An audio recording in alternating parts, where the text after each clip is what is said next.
BEd द्वितीय semester के प्यारे प्रशिक्षणार्थियों,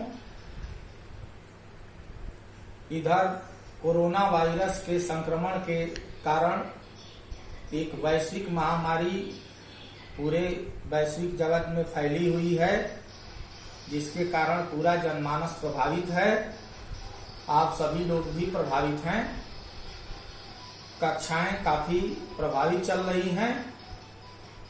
मेरे द्वारा JNCU बलिया के पोर्टल पर ई पाठशाला में भी समय समय से मैं कंटेंट प्रेषित करता रह रहा हूं और कभी आप लोगों को व्हाट्सएप ग्रुप में भी विषय वस्तु में प्रेषित करता रह रहा हूं और निरंतर आप लोग अध्ययन करते रहें, क्योंकि परीक्षाएं निश्चित समय से आपकी संचालित होंगी और तैयारी अपना करते रहें। शासन के निर्देशानुसार वीडियो लेक्चर के माध्यम से, व्हाट्सएप ग्रुप के माध्यम से, ई पाठशाला के माध्यम से विषय वस्तु को हमेशा शिक्षार्थियों को उपलब्ध कराना जरूरी है। इस दिशा में मेरे द्वारा असेसमेंट ऑफ लर्निंग अधिगम का आकलन में एक महत्वपूर्ण आयाम है लेवल ऑफ मेजरमेंट, जिसको कहते हैं हम मापन के स्तर, मापनी। प्रायः हम देखते हैं कि हमारे पास दो तरह के आंकड़े होते हैं। एक को हम क्वांटिटेटिव डेटा कहते हैं और दूसरे को हम क्वालिटेटिव डेटा कहते हैं। क्वांटिटेटिव जो डेटा हमारे पास होता है, मात्रात्मक जो हमारे पास आंकड़ा होता है, उस आंकड़े के अंतर्गत हमारे पास जो स्तर बनाए गए हैं, मापनी के 4 प्रमुख स्तर बनाए गए हैं। उन 4 प्रमुख स्तर में पहला जो हमारा होता है उसको कहते हैं नॉमिनल स्केल, दूसरे को कहते हैं ऑर्डिनल स्केल, तीसरे को कहते हैं इंटरवल स्केल और चौथे को कहते हैं रेशियो स्केल। हिंदी में क्रमशः इसको हम, पहला जो होता है उसको नामित मापनी कहते हैं, दूसरे को हम क्रमिक मापनी कहते हैं, तीसरे को हम अंतराल मापनी कहते हैं और चौथे को अनुपात मापनी कहते हैं। क्रमशः पहले से लेकर के और चौथी जो हमारी मापनी है, ये अगर देखा जाए तो नॉमिनल स्केल है वो लेस प्रिसाइज है और जो टॉप लेवल पर है रेशियो स्केल है, ये सबसे अत्यधिक परिशुद्धता का मापन करती है। यदि हम नॉमिनल स्केल को देखें तो नॉमिनल स्केल में जैसा आप देख रहे हैं कि इसमें जो हमारा आंकड़ा होता है वो नाम देने तक सीमित रहता है, इसलिए इसको नॉमिनल स्केल कहा जाता है। जैसे उदाहरण के लिए यदि हम बीएड द्वितीय सेमेस्टर के हमारे जो प्रशिक्षणार्थी हैं, उनमें जैसे किसी को हम रजनीश कहें, किसी को हम पूजा पांडे कहें, किसी को हम गर्विदा गिरी कहें, किसी को हम अखिलेश तिवारी कहें, किसी को हम आशीष कुमार सिंह कहें, तो ये उदाहरण है आपका नॉमिनल स्केल का। इसको नामित मापनी हम कहते हैं। दूसरा उदाहरण हम ले सकते हैं कि जो शिक्षक की जो कैटेगरी बनाई गई है उसके अंदर एक जो हमारा होता है प्रोफेसर होता है, दूसरा होता है एसोसिएट प्रोफेसर होता है, तीसरा होता है वो असिस्टेंट प्रोफेसर होता है, इसके बाद इंस्ट्रक्टर होता है, इसके बाद लेक्चरर होता है। तो ये जो उदाहरण आपको हम दे रहे हैं ये नामित मापनी के हैं, नॉमिनल स्केल के हैं, ये लेस प्रिसाइज होता है। इसके बाद इसके अंतर्गत जो हमारा डेटा होता है वो उसकी परिशुद्धता काफी कम होती है। दूसरा यदि हम स्केल देखें तो दूसरे को हम ऑर्डिनल स्केल कहते हैं। क्रम, ऑर्डर का मतलब कि क्रम देना। जैसे इसके अंदर एक क्लास के अंदर उदाहरण के लिए यदि बीएड प्रथम सेमेस्टर में लोगों ने, प्रशिक्षणार्थियों ने अपनी परीक्षा दिया है सेमेस्टर एग्जाम, तो उसमें किसी को फर्स्ट रैंक मिला होगा, किसी को सेकंड रैंक मिला होगा, किसी को थर्ड रैंक मिला होगा, किसी को फोर्थ रैंक मिला होगा, किसी को फिफ्थ रैंक मिला होगा। तो इसको हम कहते हैं कि ये आपका ऑर्डर है, एक क्रम है। तो पहला जो है वो नामित मापनी है, दूसरा है हमारा वो क्रमिक मापनी है। इसके अंदर ऑर्डर पर हमारा बल होता है, जो डेटा होता है उसके एक क्रम में हम जैसे वो देते हैं। तीसरा जो स्केल होता है वो हमारे पास है जो इसको इंटरवल रेशियो कहते हैं। इंटरवल रेशियो में 2 लेवल की सारी विशेषताएं होती हैं।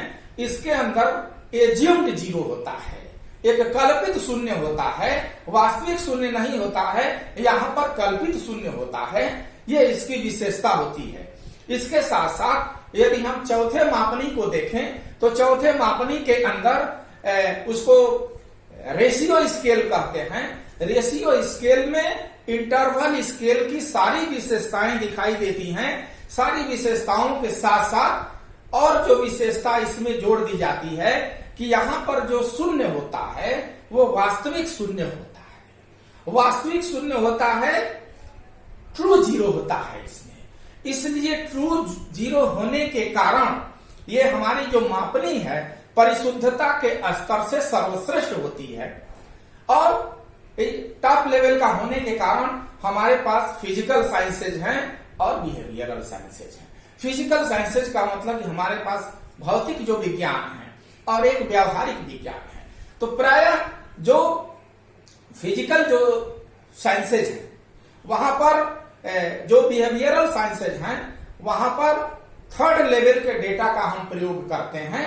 लेकिन जो फिजिकल साइंसेज हैं वहां पर टॉप लेवल का जो डेटा होता है अर्थात वहां पर रेशियो स्केल का हम प्रयोग करते हैं। डेटा हमारा रेशियो स्केल पर होता है।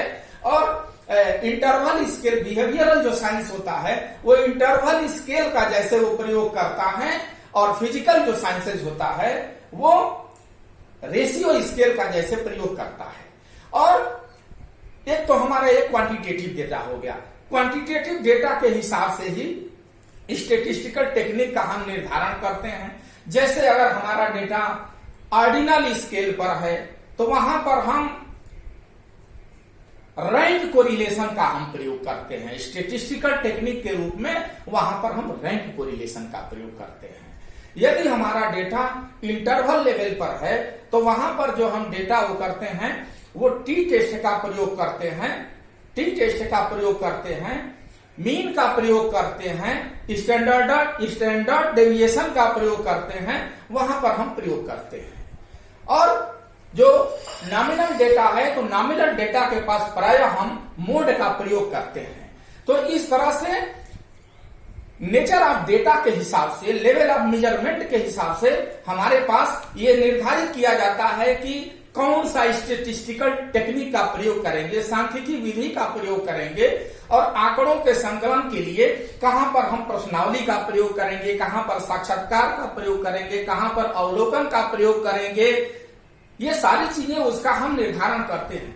उदाहरण के लिए जैसे एक तो हमारा क्वांटिटेटिव डेटा हो गया, दूसरा जो क्वालिटेटिव हमारा डेटा होता है इसके अंदर एक जो हमारा पार्टिसिपेंट ऑब्जर्वेशन होता है, एक इंटरव्यू शेड्यूल होता है, एक क्वेश्चनेयर होता है। उदाहरण के लिए जैसे मान लीजिए कि हमको जाकर के कहीं पर मिड डे मील जो संचालित हो रहा है पूरे प्रदेश में विभिन्न विद्यालयों में, उसका यदि हमको अध्ययन करना है तो निश्चित रूप से उसको हम क्वांटिटेटिव एनालिसिस के द्वारा पूरा नहीं कर सकते हैं, मात्रात्मक के द्वारा हम पूरा नहीं कर सकते हैं, बल्कि उसके लिए हमको क्वालिटेटिव डेटा होना चाहिए। और क्वालिटेटिव डेटा होने के कारण ही हम इसका प्रयोग कर सकते हैं। जैसे उदाहरण के लिए क्वालिटेटिव डेटा के रूप में हम अगर जाकर के और पार्टिसिपेंट ऑब्जर्वेशन करते हैं, सहभागी अवलोकन जिसको हम कहते हैं, कि जाकर के जिस समुदाय में विद्यालय स्थित है तो वहां पर जाकर के वहां पर हम समुदाय में जाकर के पहले पूछते हैं कि यहाँ पर हमारा जिसे क्या कोई मिड डे मील बनता है, मेनू के अनुसार यहाँ पर बच्चों को मध्याह्न भोजन की व्यवस्था की जाती है। तो वहां पर हो सकता है कि यदि हम सूचना दे करके जाएं तो जो हमको डेटा मिलना चाहिए वो डेटा नहीं मिल सकता है। यदि जा करके हम वहां पर सहभागी अवलोकन का अगर हम प्रयोग करेंगे तो हो सकता है कि डेटा हमको मिल जाए। छात्र संख्या कितनी है, मीनू के अनुसार यहाँ पर बनता है कि नहीं बनता है, बनता है तो कितने छात्र नामांकित हैं, उनके ऊपर ठहराव का प्रभाव पड़ता है कि नहीं, उनके अंदर अध्ययन की प्रवृत्ति जो है बढ़ती है कि नहीं, या कभी कभी जब पहले से कोई अधिकारी विजिट करने के लिए आता है तो उस समय केवल मेनू के अनुसार बनता है, कभी कभी भोजन नहीं बनता है, कभी कभी ईंधन के अभाव में नहीं बनता है। तो ये सारे जो डेटा हमको मिलते हैं, ये सारे डेटा हमको क्वालिटेटिव नेचर के होते हैं। तो क्वालिटेटिव दो इसी प्रकार से हमारे डेटा के हिसाब से ही दो तरह के हमारे शोध भी होते हैं, जिसको एक को हम कहते हैं क्वांटिटेटिव रिसर्च और दूसरे को हम कहते हैं क्वालिटेटिव रिसर्च। क्वांटिटेटिव रिसर्च में जैसे प्रयोगात्मक अनुसंधान है, एक्सपेरिमेंटल रिसर्च है, इसमें हम वेरिएबल को मैनिपुलेशन करते हैं, वेरिएबल का हम इम्पैक्ट देखते हैं, इफेक्ट देखते हैं। तो दूसरे तरफ जो हमारा क्वालिटेटिव जो डेटा है उसके आधार पर हम कंटेंट एनालिसिस करते हैं, विषय वस्तु विश्लेषण करते हैं, और विषय वस्तु विश्लेषण करने के बाद वहां पर सारी चीजें हम करते हैं। तो इन परिस्थितियों में जो लेवल ऑफ मेजरमेंट है जिसको हम मापनी कहते हैं, मापन के मापनी, और ये चार हमारे पास जैसे होते हैं, ये सबसे जो इंफीरियर होता है नॉमिनल है, दूसरा है वो ऑर्डिनल है, तीसरा है इंटरवल है, चौथा है वो रेशियो है। इस प्रकार से ये हमारे पास लेवल ऑफ मेजरमेंट होते हैं, और लेवल ऑफ मेजरमेंट के हिसाब से हम इन मापनी का प्रयोग करते हैं, और उसके हिसाब से ही हम अनुसंधान में दिन प्रतिदिन में वहां पर हम प्रयोग करते हैं कि हमारा डेटा कैसा है, आंकड़ा कैसा है। जिस प्रकार का हमारा आंकड़ा होगा उसी हिसाब से हम आंकड़ों का संकलन करने के लिए कहां पर हमको साक्षात्कार का प्रयोग करना है, कहां पर प्रश्नावली का प्रयोग करना है, कहां पर हमको सहभागी प्रेक्षण का प्रयोग करना है। अगर हमारा डेटा इस प्रकार से है कि वहां पर ऑर्डर दिया है, वहां पर क्रम दिया है, रैंक दिया है, तो निश्चित रूप से वहां पर हम स्पीयरमैन का वो